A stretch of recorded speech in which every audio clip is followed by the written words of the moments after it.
Alright, so this is episode 15 of the $150 to $1,000 live trading challenge. We'll be trading Asia session every day. So it's Tuesday, I believe. Yeah, didn't catch a trade yesterday, but today was Tuesday, so we made $20 trading the NASDAQ. See the count balance 170. So here's the trade I took on the NASDAQ.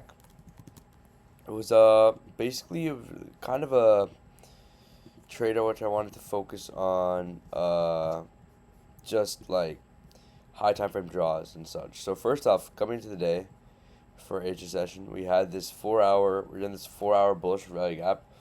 And we had multiple untested. We had a big untested 4 hour FEG here, and we had a tested at 4 hour FEG here. And then I went to the 1 hour, saw that we were made lots of liquidity up here in New York during New York and London sessions and previous day Asia session as well. And then going on to the 30 minute, I saw we had this unfilled gap over here, which is my main draw for the day. I thought Asia session was going to come up to take this draw out. So what happened was, we go down to the 1 minute here. So we see this kind of happening up here. So basically what happened was we had our sweep here of this low. No SMT with S&P 500. So my strategy follows identify the draw. So we're bullish for the day because we wanted to reach that bearish for rally gap. So we were also in a 4 hour bullish for rally gap. So we were overall bullish for the day. Obviously, this would look like a perfect opportunity to enter, but we didn't really have a retest in terms of this 1 hour candle. Here, I thought it could have, honestly reversed from that here because we didn't close above this high. And we'd hit this 1 minute for value gap, and we'd come down quite a ways below this FEG. And it looks like we end up keep going reversing. And then I got to the point where I waited for just a clean break of structure, or like a like continuation structure, because I think it was pretty choppy up here. That's why I didn't enter as early.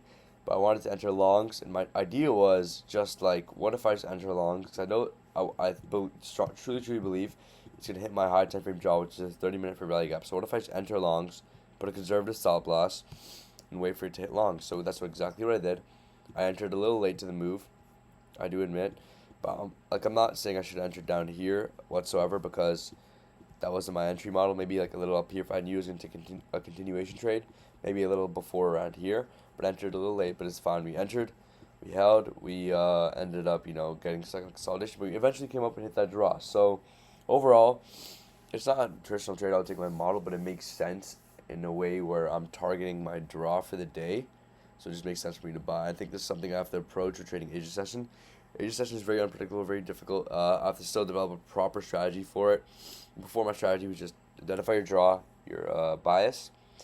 Look for a sweep, or a sweep, or like a SMT, and then wait for a 1 minute confirmation. It was really bare bones basic, but now I'm trying to think, okay, what if I could just identify a draw and press, like if it's identify my daily bias and press buy or sell, which is essentially what I'm doing with my other strategy. I'm just waiting for confirmation. So what if I just kind of, I'll figure it out. I'll back test some more, but otherwise, day 15 made $20, not too bad. We're sitting at 170. We have to get to 500, which is going to be a mountain of a task trading Asia, but we'll see what we can do. Hopefully, we can reach this. But anyway, it's February 10th, and that's enough for day 15. This is Maximus Trades out.